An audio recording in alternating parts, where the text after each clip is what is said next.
شهر من غنچه ها در حسرت گلزار، سینه ها در تلاطم هیبت دریا، تنپوش جوانان همه سرخ از گلبرگ لاله صحرا.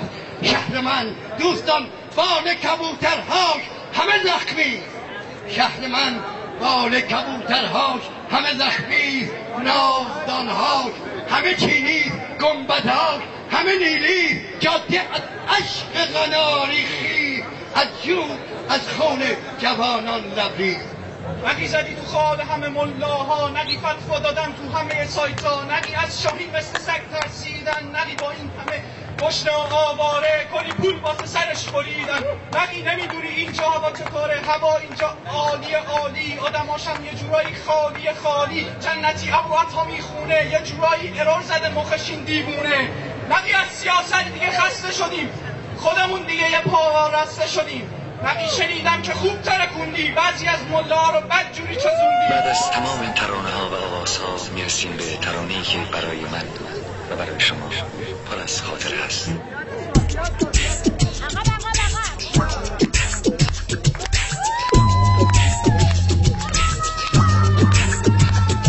نقی تو رو قسم به شوخ تبعید، به این بیرون از گود تو تبعید، به آلت بزرگ زندگانی که پشت ما نشسته رو به تهدید. نقی تو رو به طول و عرض تحریم، دلاب رو به رشد و حس تحقیق. نقی تو رو به امام مقوایی، به طفل علی بوی توی رحمگی، به دست فقه تو اتاق عمل بینی، به آقا و تسبیح و جام نماز جینی. نقی تو رو به انگشت شیس رضایی، به دینی که اوف شده و فوتبال دینی. آی نقی حالا که مهدی خواب ما تو رو صدا میزنیم، آی نقی تو زور کن که ما آماده تو کفنیم، آی نقی حالا که مهدی خواب ما تو رو صدا میزنیم، آی نقی تو زور کن که ما آماده تو کفنیم، آی نقی.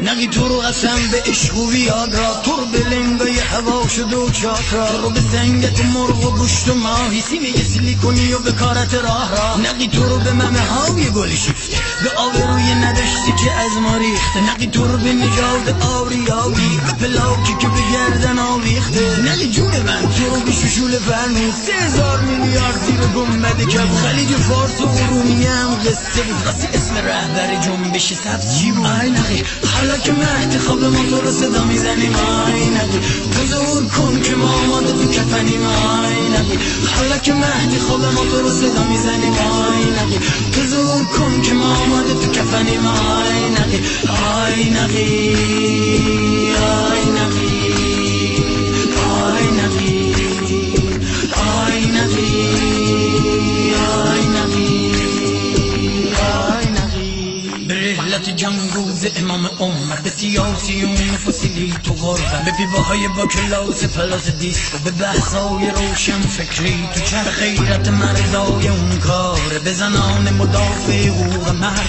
به انقلاب رنگیت تلویزیون، به 3% جمعیت کتاب خون. تو رو به شعرهای آبکی و تو خالی، نقی تو رو به این جماعت حالی به حالی، صبح زنده باد میگن و شب مرده با، به قهرمونای قصه های خیالی. آی نقی حالا که مهدی خواب ما تو رو صدا میزنیم، آی نقی تو زور کن که ما آماده تو کفنیم، آی نقی حالا که مهدی خواب ما تو رو صدا میزنیم، آی نقی تو زور کن که ما آماده تو کفنیم، آی نقی آی نقی آی نقی آی نقی آی نقی آی نقی آی نقی وای نقی.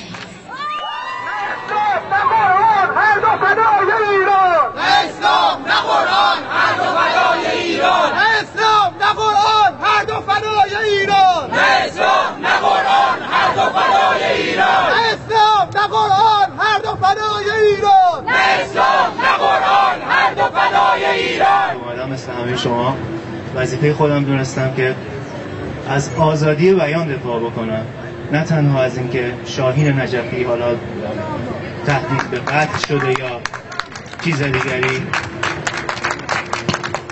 همه حق دارن صحبت کنن، همه حق دارن نظرشونو بگن. شاهین یک هنرمند واقعی، یک آزاده است به نظر من که حرفای درست و انتقادیشو حالا با همونطور که من گفتم یه جای دیگه هم با طعنه مذهبی میگه، هیچ اشکالی هم نداره از نظر من. هر کی هر جوری دوست داره میتونه صحبت بکنه. در این وهم و گمان پوچ، در این سردابه خاموش، در این وادی نامردان، همه خانه ها ویران، صدای دلکشی آمد. تو هستی مادرم ایران. همه چشم ها با من یکی هستند، ولی لبها سخنهای دگر دارند. بیا ای مادرم ایران که فرزندان شیرینت همه در بند و زندانند. رو کشتن و قهرمان شد، کف زدن از ما رو جونم مفتری از ما بیشتر از این نخ. آخه زندگی به سمت تو پر درد سر، قدم تو راهی که لحظه به لحظه خطره. اصلا من میتونم بذار چشامو ببند، من اهل سیاست نیستم، ببخش شرمندم. آج بحثه رو مردمی بکنند که در طول تمام این سالها نفهمیدن که فرقی است بین جانی و عالم.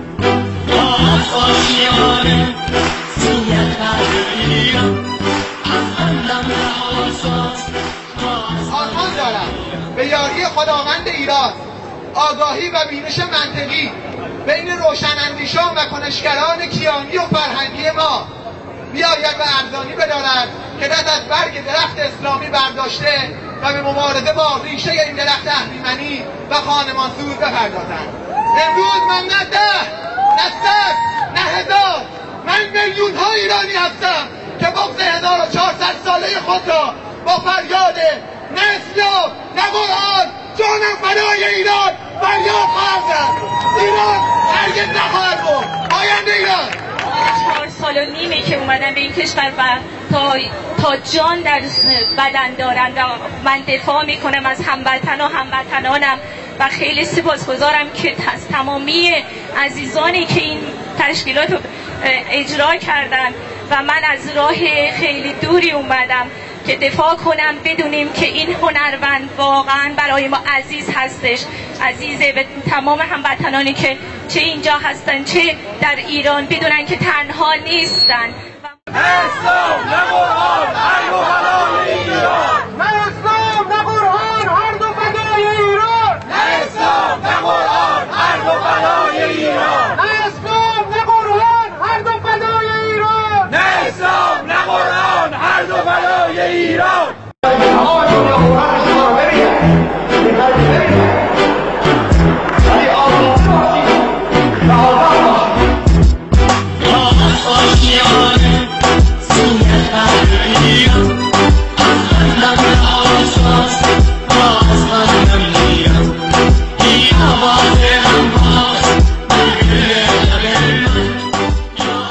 حتی دنبال جانی رفتن، نماز خون شدن، ریش گذاشتن برای که 100 تومن پول بگیرن. جهان میگذره، با 100 تومن 200 تومن برای من 10 سال دیگه بیشتر از این نیستم. ولی خیلی بعده که آدم فاحشه مغزی باشه.